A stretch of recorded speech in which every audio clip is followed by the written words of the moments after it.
The matrix page has several uses, all of which we will cover in this video. The first thing to know is that the matrix area is divided into 4 parts. The first is the name matrix section, where we set up name connections. Next, we have the default service level window, where we define default settings for newly created cases. The third area is the power of attorney window, accessed here. Lastly, we have the change service level area, where we can update the service level of multiple cases in one action. Let's start with the service level functionality. As a reminder, the service level is an additional level of distinction for our cases. This helps define what the case is and how it should be handled. The service level specifically is often used to define how renewals are to be handled. The first option we will look at is the default service level. This does exactly as the name implies. It sets a default service level that should be used when a new name is created with this name number. If a default service level is set, it will be automatically entered when a new case is created. To set this up, ensure that you are on the matrix page, then click on Add. From the pop-up, choose Default Service Level. A new window will appear where we define the criteria for when and if the service level will be set. First, we will choose which service level will be applied when we create the case. Do this by clicking on the service level drop-down and then selecting a value. I will choose No Renewal. Now we need to define when this will be applied by using these criteria fields. You can limit the way that the service level is used by selecting case type, name type, or country. In our example, we only want trademark cases to have the no renewal service level. To do so, I will select trademark in the case type dropdown. You can also tick the default tick box, which means that all other settings will be ignored. This will then be the default for all cases, but I will leave this as is for now. So I will now go and create our new trademark case.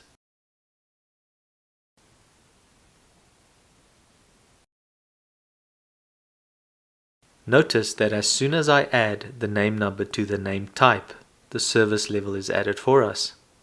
This is then the default service level for this name number.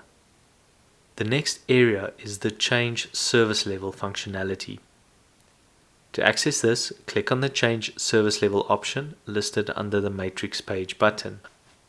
Here you can update the service level on multiple cases in one action. You can see we have cases listed.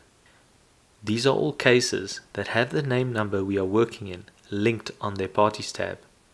Next to each case line, we can see the current service level on that case. Let's update all of these to show manual conversion service level. First, you need to select which ones you want to update.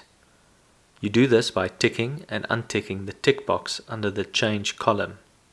We want to change all the records, so we will click the Select All button. To finalize the change, click on the Action button. All my cases are now updated with the new service level. Moving on. The name matrix is where we can set additional name entries to be connected on the Parties page of cases. These name numbers will be connected to the Parties page of a case at case creation, when copying a case, or when adding a name number on a case. Thought and planning is required when setting up a name matrix, because you need to list out which names should be connected and as what name type. Let's look at a quick example. I have 2 name numbers. The first is a company called Silvernode. Then I have a name number for an individual called John Doe. John owns the Silvernode company. His instruction to us as follows. When we file trademarks for him, he wants to be entered as the applicant, but he always wants the company Silvernode to be the account address and the correspondence address. Perfect, clear enough. This means that we need to ensure that whenever John is added as applicant, we also need to add Silvernode as the account address and correspondence address. I have already created this setup, as you can see. The two lines here indicate that Silvernode will be added as an account address and correspondence address whenever we add John Doe to a trademark case. So let's see how this works.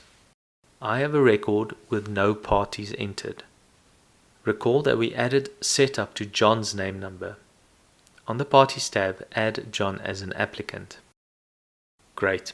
A new pop-up appears, notifying us that there are suggested name numbers we need to add. This is exactly what we saw in our setup earlier. To connect these entries, click OK.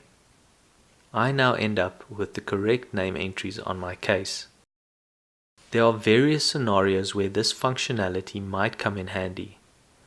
Perhaps we have a standing instruction where the client wants us to invoice one entity but always correspond with another. Your super user can then implement this, and all newly created cases will have these entities included. Another benefit is that it prevents errors. New staff members do not need to have an intimate knowledge of the client's requirements, and when they create new cases, the necessary parties will be added. Lastly, it helps us to keep track of complex business relationships and how each part of a big company relates to one another when it comes to our case. So let's add our own name connection then. We want Silvernode to be registered as an annuity address as well when a new case is created. So make sure that you have the correct name entry open. In our case, this will be John Doe. On the matrix page, click the Add button. Choose Name Matrix. A new window will appear where we can define how and when Silvernode is added to our case. First, we choose which name number will be connected. We know that this is the name entry Silvernode, so I will add this. You can of course also search for the entity using the search icon shown here. Next, select the name type we want to add Silvernode as when this is triggered.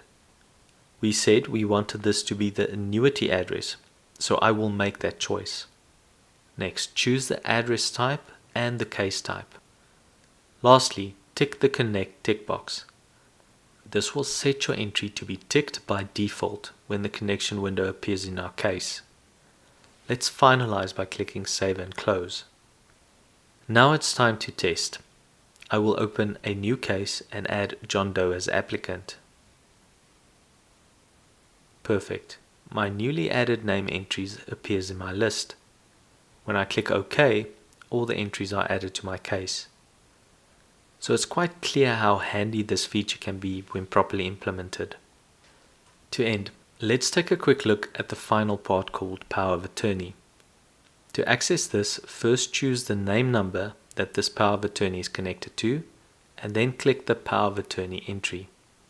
You can add an entry by clicking the Add button here. In the text area, you can type out the Power of Attorney number and any text you wish. Also, if this is linked to a specific user, you can add this user by clicking on Add under the Person Reference area. Choose the relevant person and click OK.